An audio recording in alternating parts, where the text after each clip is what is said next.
আয়রে ছুটে আয়, পুজোর গন্ধ এসেছে, ঢ্যাঙ্কুরকুর ঢ্যাঙ্কুরাকুর বাদ্যি বেজেছে। হ্যাঁ, এখনো ঢাকের কাঠি পড়েনি ঠিকই, কিন্তু মনের মধ্যে সেই আনন্দের আলোড়ন শুরু হয়ে গেছে। তাই আজ নিউট্রি টক শোতে আমি রুতলিন সঙ্গীতার সঙ্গে, ডায়েটিশিয়ান সঙ্গীতার সঙ্গে একটু পুজো নিয়েই কথা বলবো। নমস্কার, সবাই নিশ্চয়ই ভালো আছেন। সঙ্গীতা, কেমন আছো? আমি তো ভীষণ ভালো আছি, তুমি কেমন আছো বলো? খুব ভালো, কারণ আকাশে বাতাসে এখন পুজো পুজো গন্ধ।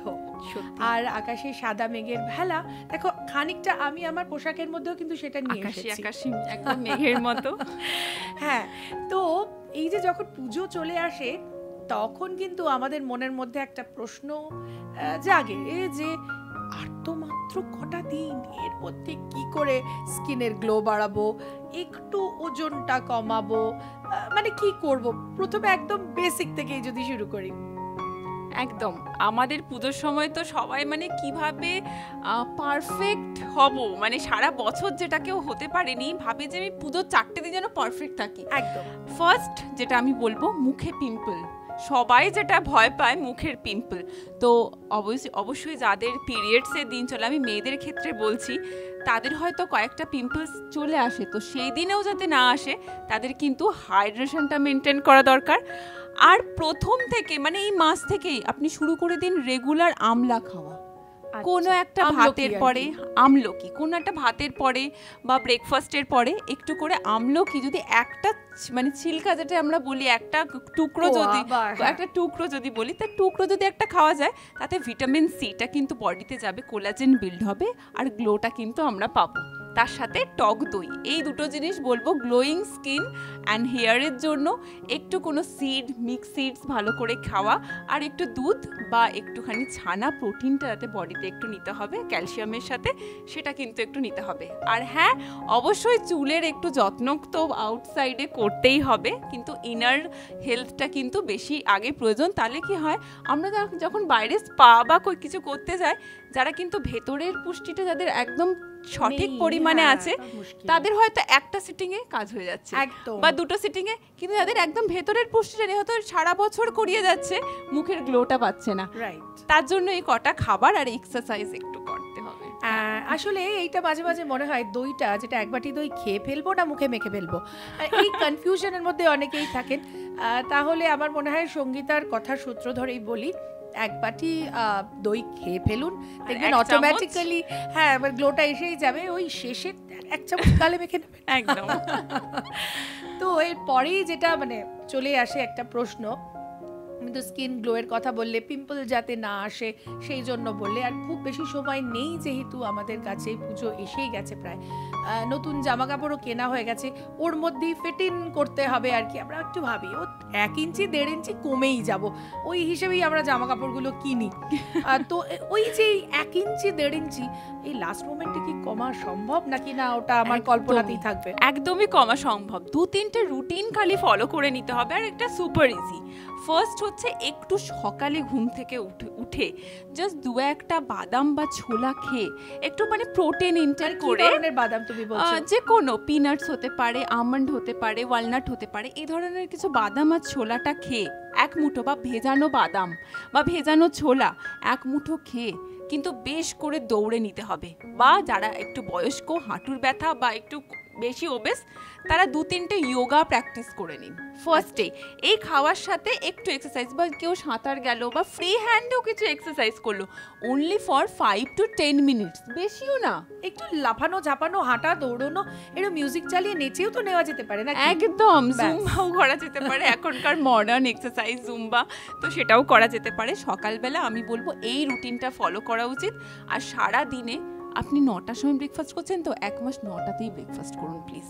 এই ব্রেকফাস্টের টাইমটা চেঞ্জ করবেন না, বডি কিন্তু আমাদের হরমোনগুলো কিন্তু ব্যালেন্স হয় তাহলে যদি টাইমে ব্রেকফাস্ট নেওয়া। মানে একদিন 8টা, একদিন 7টা, একদিন 12টা, এটা করলে চলবে না? একদমই, এটা খুব ইজি, সুপার ইজি যদি ফলো করা যায়।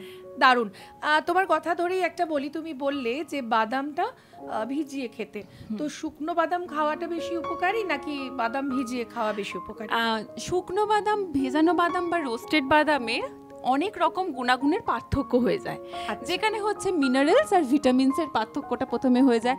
আমাদের বডিতে কিছু কিছু ফাইটেট আছে যেগুলো আমরা বডিতে নিলে আমাদের কিছু মিনারেলস বা ভিটামিনস অ্যাবজর্পশন হতে বাধা দেয়। তো সেক্ষেত্রে যদি কারোর সেরকম গাট ইস্যু থাকে, পেটের কোনো ইস্যু থাকে, আমি বলবো যে ভেজানো বাদাম বা রোস্টেড বাদামটা। আর যদি কারোর কোনো মিনারেলস ডেফিসিয়েন্সি বা ভিটামিন ডেফিসিয়েন্সি না থাকে তাহলে বলবো শুকনো নর্মাল র বাদাম একটু ধুয়ে খেলেই হবে। আচ্ছা, তো আজকাল নানান প্যাকেটে নানান ধরনের বীজ পাওয়া যায় বা সিডস পাওয়া যায়, তো আমি কি করে বুঝবো যে আমার শরীরের জন্য এই ধরনের সিডসগুলোই ভালো, নাকি পাঁচমিশালি সিডস পাওয়া যাচ্ছে, খেলে কোনো না কোনো একটা গুণ তো আমার শরীরে কাজে লেগে যাবে? একদমই, এটা যদি কোনো ডিজিজ না থাকে তারা কিন্তু রোস্টেড মিক্সড খেতেই পারে, কোনো অসুবিধা নেই।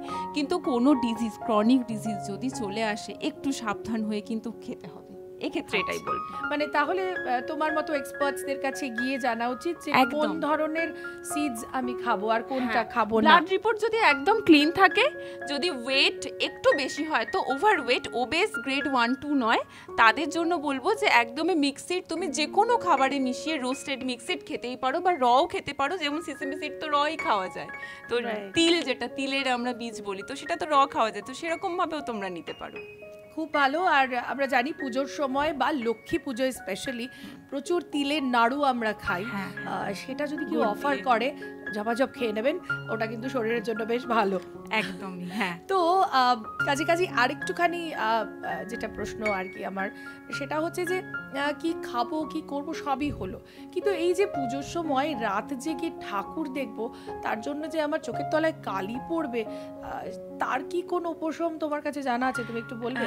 হ্যাঁ, যেহেতু রাত জাগা কোনো মানুষের কেন কোনো প্রাণী এই জগতের জন্য ঠিক নয়, তো আমাদের যেরকম দিনরাত্রে এক হয়ে যায় এমন একটা মানে অঞ্চল রয়েছে পৃথিবীতে যেখানে সূর্য 6 মাস ওঠে না, তো সেরকম তো দেশ আমরা থাকি না, আমাদের সূর্য সকালবেলা একদম উঠে যায়, রাতের বেলা একদম আমরা চাঁদ মামাকে দেখতে পাই। তো সেক্ষেত্রে আমাদের রাত জাগলে আমাদের চোখের তলায় তো কালি পড়বে, এটা স্বাভাবিক, কিন্তু তার জন্য বলবো যাদের অ্যানিমিক বেশি আছো তাদের কিন্তু চোখের তলা বা ডার্ক সার্কেল হওয়ার একটা প্রবণতা আমরা দেখে থাকি। তো অ্যানিমিয়ার জন্য প্রিভেনশন দরকার, কিছু কুলেখাড়ার পাতা, শাক সবজি সময় সময়ে খাওয়া, প্রোটিন ইনটেক করা, ওয়াটার ইনটেক করা, এক্সারসাইজ করা, এগুলো একটু মেনটেন রাখো, তাহলে কিন্তু এই রাত জাগার যে একটা চোখের তলায় কালি পড়া সেগুলোও কিন্তু কমে যাবে due to good food habit. আর বাইরে গেলে অনেক সময় এই যে রাত জাগতে জাগতে ফ্রিজি ড্রিঙ্কস, কোল্ড ড্রিঙ্কস, এটা যেন কম খাওয়া হয়, কারণ এগরোল আর কোল্ড ড্রিঙ্ক এটা হচ্ছে পুজোর একটা মানে বেস্ট খাবার কম্বিনেশন, মানে এটা তো আমার মনে হয় যে সারা বছর খাই না খাই, পুজোর ওই সপ্তমী কি নবমী এগরোল এবং কোল্ড ড্রিঙ্ক, আমি কোনো ব্র্যান্ডের কথা বলছি না, মানে কোনো ঠান্ডা পানীয়, আমাদের কিন্তু ভীষণ এই কার্বোনেটেড ড্রিঙ্ক ভীষণ পছন্দ। এক্ষেত্রে আমি বলবো যাদেরই এই ক্রেভিংসটা খুব হয়, সুইট ক্রেভিংস বা কার্বোনেটেড ক্রেভিংস, তাদের জন্য মিক্সড রোস্টেডটা কিন্তু রেগুলার খেয়ে যাওয়া উচিত, তাতে কিন্তু ক্রেভিংসটা অনেকটা কমে যায়। কিন্তু 1-2 দিন খেলে কি খুব বড় ভুল হবে? 1-2 দিন খাওয়া যেতেই পারে, কিন্তু তার সাথে অবশ্যই কোনো একটা শাক বা সবজি দিয়ে জিনিসটা মেকআপ করতে হবে, কারণ ফ্রিজি ড্রিঙ্কসের মধ্যে দুটো জিনিস পাওয়া যায়, এক হচ্ছে সুগার আর 2 হচ্ছে আর্টিফিশিয়াল কালারিং অ্যান্ড ফ্লেভার। তো এই দুটো না কোপ আপ করা যায় only and only with vegetables and যেটা আমরা লিফি ভেজিটেবলস বলি। আমি ওর কথা থেকে যেটা বুঝতে পারলাম যে সেটা হচ্ছে যে স্যালাড তো খেতেই পারি, পুজোর সময় স্যালাড আমরা খুব একটা বেশি খাই না, তবে খিচুড়ি আর লাবড়ার তরকারি খেলে তার মধ্যে কিন্তু ওই অনেক ভেজিটেবলস এবং শাক সবজি চলেই আসবে, কারণ পালং শাক দেওয়াই হয় তাতে, ওটা টোটাল একটা ফুড প্লেট তুমি বললে যেটা একদম কমপ্লিট। একদম। তো সপ্তমীর রাতে যদি মনে হয় বা অষ্টমী নবমী যে কোনো দিন রাতের বেলায় আমি এগরোল এবং কোল্ড ড্রিঙ্ক খাবো, তাহলে সেদিন কোনো চিকেন মাটন কিছু না খেয়ে আমি একটু খিচুড়ি এবং এই লাবড়া এটা খেতে পারি, একটু পনির, একটু দই, সকাল থেকে হাইড্রেশনটা মেনটেন করা, কারণ আমাদের হাঁটতে হাঁটতে না অনেক সময় হাইড্রেশন জলের তেষ্টাতে আমরা কোল্ড ড্রিঙ্কসটা খেয়ে নিই, তো এখানে ইজিলি অ্যাভেলেবল ওটাই থাকে, কিয়স্ক গুলো থাকে যেহেতু, ওরা যেন আয় আমাদের ডাকে, চিপস এন্ড অল ওইগুলো কিন্তু একটু যদি আমি বলবো জলটা হাইড্রেশনটা তোমরা নিয়ে যদি খাও তখন তোমাদের কিন্তু ক্রেভিংস হবে না যে তোমরা অতটাও খাবে, তখন মনে হবে যে হ্যাঁ 100 ml ইজ এনাফ, নাকি 500 ml আমি খেয়ে ফেললাম 2 ঘন্টায়, সেটা হয়তো মনে হবে না, জলটা যদি হাইড্রেশনটা মেনটেন থাকে তখন। একদম। তাহলে এই যে পুজোর 4টি দিন, আমি একটা দিনের কথা বললাম, কিন্তু এরকমও হয় যে মনে হয় যে সারা বছর অনেকেই আছেন ভীষণ জিম ট্রিম স্লিম তারা, কিন্তু পুজোর সময় একটু বিরিয়ানি, একটু রেড মিট, একটু অনিয়ম বেনিয়ম করব, তাদের জন্য কি তোমার মানে খুব শাসনে তাদের রাখবে নাকি ছেড়ে দেবে এই 4টে দিন? আমি তাদের বলবো, যাদের আমি অনেকজনকেই চিনি যারা মোটামুটি 6টা থেকে শুরু করে ঘোরাটা, মোটামুটি সকাল 6টার সময় বাড়ি ঢোকে, পুরো সকাল রাতে আমরা গোটা বছর ধরে ওয়েট করা হয়। আমি তাদেরকে বলবো যে 6টার সময় তো তোমরা ঢুকলে, বা যারা সকাল থেকেও বেরোছো তাদের জন্য বলবো অ্যাটলিস্ট একটা খুব হেলদি মিল, যেরকম খিচুড়ি বা হয়তো মিক্সড ভেজ দিয়ে একটা তরকারি দিয়ে একটা ভাত বা একটু মাছ বা একটু চিকেন বাড়ির তৈরি করা একটা মিল যে কোনো নিও, তাহলেও কিন্তু বডিটা ব্যালেন্স থাকে। আর অবভিয়াসলি 5টা মিনিট ফ্রি হ্যান্ড করাটা অবশ্যই দরকার। এই ফ্রি হ্যান্ড এমনি হয়ে যায় জানো তো সঙ্গীতা, যখন আমরা ঠাকুর দেখতে যাই এত ভিড় থাকে, এই দাদা একটু সরুন, এই দাদা একটু সরুন, এই করেই কিন্তু ফ্রি হ্যান্ড মোটামুটি হয়ে যায়। ওই সামনে থেকে বন্ধুকেও ডাকলে বলে এই আমি আছি, হ্যাঁ মানে এরম করে ডান হাত বাঁ হাত কোনোই এক্সারসাইজ হয়েই যায়। হ্যাঁ আর মানে কিন্তু সেক্ষেত্রে ওই 5টা মিনিট যদি আমি বডি ছাড়বে না, আমি যতই বলছি ওই সময় এক্সারসাইজ করব না, সিস্টেমেটিকলি যদি আমি 5টা মিনিট যদি করি, তাহলে কি হয়, এই যে সুস্থ থাকার পুরো প্রক্রিয়াটা এত ইজি হয়ে যায় না, সেটা আপনারা নিজেরাই বুঝতে পারবেন। জাস্ট 5টা মিনিট আপনার হয়তো ঘুম থেকে উঠে একটা ডিম সেদ্ধ বা একটু ছোলা মুখ খেয়ে আপনি ওই এক্সারসাইজটা 5 মিনিটের জন্য দিন, আপনি পরে রেডিও নিউটাউনকে থ্যাংক ইউ বলবেন। এবং সঙ্গীতাকেও। তো পুজোর কটা দিন আমরা যেটা করি সেটা হচ্ছে ভীষণভাবে ডেজার্ট খেতে ভালোবাসি আর কি। আইসক্রিম থাকে, রসগোল্লা থাকে, পায়েস তো থাকেই, চাটনি পায়েস আমাদের বাঙালি যে খাবারের প্ল্যাটার তার মধ্যেই থাকে, ভোগের রান্নাতেও থাকে। তো এবার বলো যে হেলদি কোনো অপশন আমার কি আছে, মানে আমি কি কিছু করতে পারি? ইচ্ছে করছে, দেখো সবার সঙ্গে খেতে বসেছি, আমি ওটা খাই না, আমি ডায়াবেটিক, হ্যাঁ অনেকে হয়তো বলবে ঠিক আছে সিভিয়ার হলে খেও না, কিন্তু বাকি সবাই বলবে না যে বাবা তোমার একটু বেশি বেশি। হ্যাঁ, এটা আমি দেখেছি একটু বলো না, যে সবাই এই জিনিসটা করে যে পুজোর প্রসাদে কিচ্ছু হবে না, কিন্তু আমরা কোথাও গিয়ে সায়েন্টিফিক্যালি বলতেই হয় যে প্রসাদ হলেও সেটা তো চিনিন। আপনি একটা কাজ করুন না, প্রসাদে তো ফলও পাওয়া যায়, ঠিক? প্রসাদে তো আমার মুগ ডাল দিয়ে, যেটা আমার একটা 5 মিশালি একটা ডালের এটা পাওয়া যায়, ওইগুলো একটু খান না, একটু মিষ্টি খান, অল্প একটু মিষ্টি। গোটা মিষ্টির জায়গায় যদি আপনি পুজোর কিন্তু প্রত্যেকটা থালাতে অনেক রকমের জিনিস থাকে, আমরা সেই দিকে না যাই না, আমরা টুক করে দেখি কোনটা আমার ফেভারিট মিষ্টি, জাস্ট আমি তুলে নেব। একদম এটা না করে আমি যদি প্রথমে ফল থেকে শুরু করে, ডাল থেকে শুরু করে, তারপর লাস্টে মিষ্টিটা খাই, আমার বডি আমাকে থ্যাঙ্কস দেবে। তো আপনারা এটাই করুন যাতে আপনাদের পরবর্তীকালে মিষ্টি যেন সারা জীবন খেতে পারে। একদম। তো পুজোর 4 দিন কি খাবো, কিভাবে সিলেক্ট করব পুজোর মানে প্রসাদের মধ্যেও ডেজার্ট, সেগুলো তো জেনে নিলাম, কিন্তু তারপর বিজয়া দশমীর পর আমার যখন ওয়েট ওয়েইং মেশিনের উপর দাঁড়িয়ে দেখলাম এই রে 2 কেজি বেড়ে গেছে, তখন কি করব? তখন আবার সেই আমাদের পুরনো ছন্দ, যেভাবে ফিরে আসা, পুজো শেষ, আমরা পুরনো ছন্দে ফিরে এসেছি, মজা টজা হয়ে গেছে, এবার আমাদের ওয়েট লস বা ফ্যাট লস করার পালা। তখন সকাল থেকে শুরু করে রাত অবধি আমার খাওয়া দাওয়া হবে একদম পারফেক্টলি টাইমে। পুজোর সময় কিন্তু 3টে দিন আমি বলবো ডেজার্ট তোমরা খাও, কিন্তু রাতের বেলা না একটু অ্যাভয়েড করো, যে কেউ রাতের বেলা একটু ডেজার্টটা অ্যাভয়েড করো, কারণ আমাদের তখন না মেলানিন হরমোনটা যেহেতু একটু বেশি থাকে, আমাদের সুগার স্পাইকের চান্সেস কিন্তু অনেক বেড়ে যায়। তো আমরা চাইবো যে তোমরা সকালের দিকে যখন তুমি হাঁটতে শুরু করছো ঠিক তখনই ডেজার্টটা খেয়ে নাও, নাকি আমি বাড়িতে ফিরে যাচ্ছি, আমি গাড়িতে উঠে পড়বো, জাস্ট একটা আইসক্রিম নিয়ে আমি উঠে পড়লাম, এটা একদমই করা উচিত না। সেই ভুলটাই আমরা করি সব থেকে বেশি।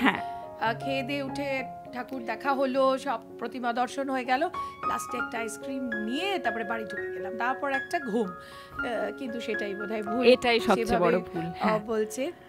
তো Sangeeta, thank you so very much, এত সুন্দর করে আমাদের এই পুজোর, মানে এখনো পুজোর কিছুদিন বাকি আছে, এখনো কিন্তু আমরা নিজেদেরকে একটু শাসনের মধ্যে রেখে ভালো হেলদি থাকতে পারি, এবং পুজোটা ভীষণ সুন্দর করে বিউটিফুলি আমরা যাতে থাকতে পারি, বিউটিফুল ইন এভরি সেন্স আমরা যাতে থাকতে পারি, সেই চেষ্টাই করব। আর তারপর পুজোর পর নিশ্চয়ই আবার দেখা হবে রেডিও নিউ টাউনের নিউট্রি টক শোতে।